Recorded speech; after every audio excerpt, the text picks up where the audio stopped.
Brilliance Audio presents the unabridged recording of The Hangman's Daughter by Oliver Pötzsch and Leisha Dane, translator. Performed by Grover Gardner.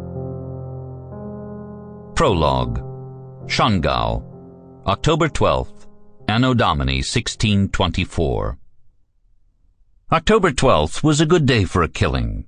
It had been rainy all week, but on this Friday after the church fair, our good Lord was seeing things a bit differently. Though autumn had already come, the sun was shining brightly on that part of Bavaria they called the Pfaffenwinkel, the priest's corner, and merry noise and laughter could be heard from the town.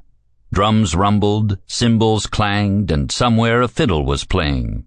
The aroma of deep-fried doughnuts and roasted meat drifted down to the smelly tanner's quarter.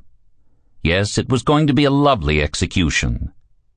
Jakob Kuisl was standing in the main room, which was bathed in light, trying to wake up his father. The bailiff had called on them twice already, and there was no way he'd be able to send him away a third time. The hangman of Schongau sat bent over, his head lying on a table and his long straggly hair floating in a puddle of beer and cheap brandy. He was snoring, and at times he made twitching movements in his sleep. Jakob bent down to his father's ear. He smelled a mix of alcohol and sweat. The sweat of fear. His father always smelled like that before executions. A moderate drinker otherwise, he began to drink heavily as soon as the death sentence had been pronounced. He didn't eat, he hardly talked.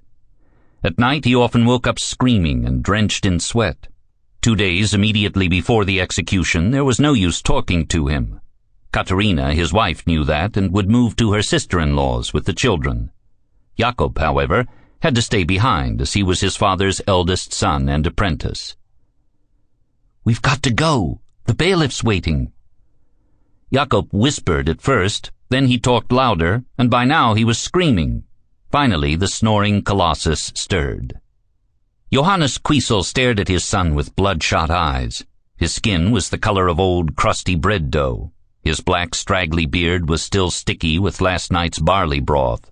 He rubbed his face with his long, almost claw-like fingers. Then he rose to his full height of almost 6 feet. His huge body swayed, and it seemed for a moment that he'd fall over again. Then, however, Johannes Kuisl found his balance and stood up straight. Jakob handed his father his stained overcoat, the leather cape for his shoulders, and his gloves. Slowly the huge man got dressed and wiped the hair from his forehead. Then, without a word, he walked to the far end of the room. Sample complete. Ready to continue?